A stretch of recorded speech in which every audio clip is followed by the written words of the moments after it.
কারণ সকাল 6টার সময় বাড়াচ্ছি, একের মধ্যে 200 টাকা ভাড়া মারতে পারিনি।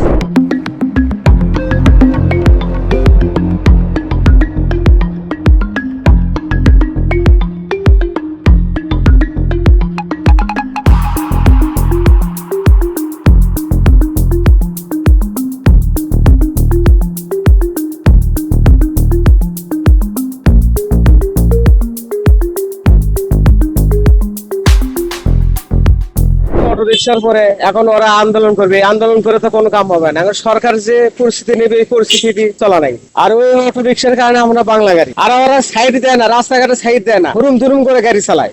প্রাইভেট কারের লাগে অটো ড্রাইভারের মারামারি।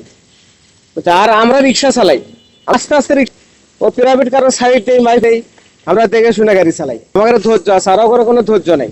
বাসা যা কয় যে গাড়ি জমেনি, খোরাকির টাকা ওঠেনি, আবার দেখে খালি মোবাইলে খেলে শেষ দেয়।